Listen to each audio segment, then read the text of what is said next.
దేవసభ పెట్టిదనగా కలప వృక్షంతో సమానమైన దేవసభ. ఈ దేవసభ కథయు మనం ఒందే నమస్కారం ఆచరించినాను. మనం ఏమి కలిగిన కథలైన మహామంత్రి రామ రామ జయ రామ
ఎవరు నాయనా నువ్వు?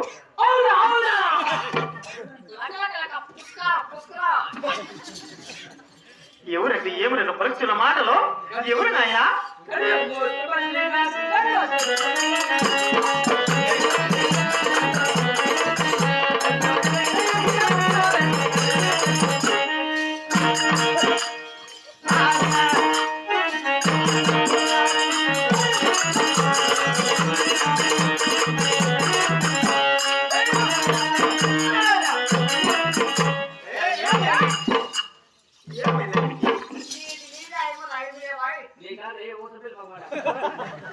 కాదురా ఎవరు పలుకుతుడు ఏమైనా పలుకుతున్న మాటలు ఏమ్మా ఎవరు నాయనా?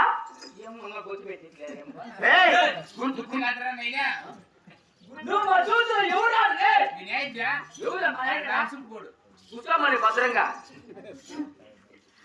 కాదు నాయనా ఎవరు బాబు నీవు? నేనేమ్మా. ఎవరు నాయనా? మీ లక్కడా మంత్రి. లక్కడా మంత్రి వాడేవరా వాడు? వాడి గోల కాడు ఉంటే మన బిస్కత్తురా నువ్వు మహామంత్రి మా మహామంత్రి చాలా అందమగా చాలా ఆనందమగా చాలా ముద్దుగా ఉంటాడు. ఏమి గురులు మా తలాలు పడికి లేవే మా ఎవరినా ముద్దా ఉంటమ్మా నిన్న ఎందుకు నైనా నేను ఎత్తుకు వచ్చేయలేదు ఎందుకు బాబు ఎత్తుకు లేదని అవును తిరుగుతా ఉంటే వాళ్ళు పంపించి వాడేలే వాడు ఏడు పిల్లలు కూర్చొని నేర్చుకుంటా అంటేమ్మా వాడు వచ్చి అబ్బాయ్యా ఏడసద్రా నేను మొన్ననే పెళ్లి చేసుకోండేది స్పందన అంట చేసుకోండా. అవును మా ఇద్దరు రేపు వస్తా బిన్ని అని చెప్పి పోయి 12 గంటల్లో వినది. అప్పుడు ఇవి ఎవరు తెరుకొని వచ్చినాడు ఏం పెట్టుకొని బాగలే అది బాగలే తీసివేయము.